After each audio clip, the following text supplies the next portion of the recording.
अनपढ़ माँ।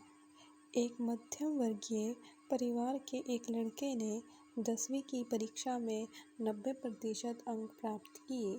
पिता ने मार्कशीट देखकर खुशी खुशी अपनी बीवी से कहा कि बना लीजिए मीठा दलिया, स्कूल की परीक्षा में आपके लाडले को 90% अंक मिले हैं। माँ किचन से दौड़ती हुई आई और खुशी खुशी बोली, मुझे भी दिखाइए, मुझे भी मेरे लाल का रिजल्ट देखना है। उसी बीच लड़का फटाक से बोला, बाबा उसे रिजल्ट कहाँ दिखा रहे हैं? क्या वह पढ़ लिख सकती है? वो तो अनपढ़ है। अश्रुपूर्ण भरी आंखों को पल्लू से पूछती हुई माँ दलिया बनाने चली गई। ये सब पिता ने देखा और कहा, हाँ बेटा, तूने बिल्कुल सही कहा। जब हमारी शादी हुई तो 3 महीने के अंदर ही तुम्हारी माँ गर्भवती हो गई। मैंने सोचा शादी के बाद ही कहीं घूमने नहीं गए, एक दूसरे को ठीक से समझे भी नहीं। चलो इस बार अबॉर्शन करवा कर आगे चांस लेते हैं। लेकिन तुम्हारी माँ ने जोर देकर कहा, नहीं घूमना फिरना और आपस में समझना, यह सब कुछ बाद में फिर तेरा जन्म हुआ। वो अनपढ़ थी ना। जब तू गर्भ में था तो उसे दूध बिल्कुल पसंद नहीं था।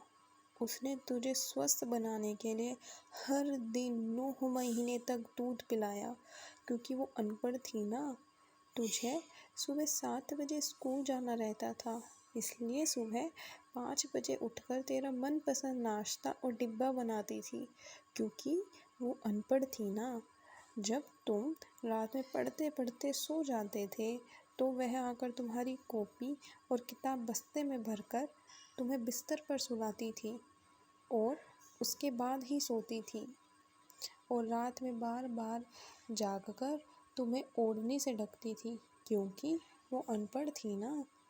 बचपन में तुम ज़्यादातर समय बीमार रहते थे, तब वो रात रात भर जागकर भी सुबह जल्दी उठती थी और काम पर लग जाती थी, क्योंकि बेटा वो अनपढ़ थी ना।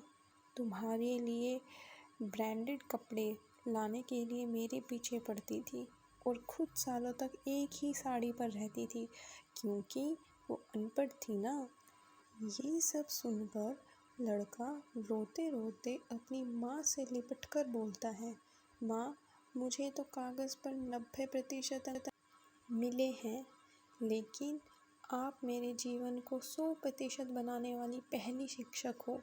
माँ मैं आज भी अशिक्षित हूँ और आपके पास PhD के ऊपर भी उच्च डिग्री है, क्योंकि आज मैं अपनी माँ के अंदर छुपे हुए डॉक्टर, शिक्षक, वकील, ड्रेस डिज़ाइनर, बेस्ट कुक, इन सभी के दर्शन कर लिए। माँ मुझे क्षमा कर दीजिए।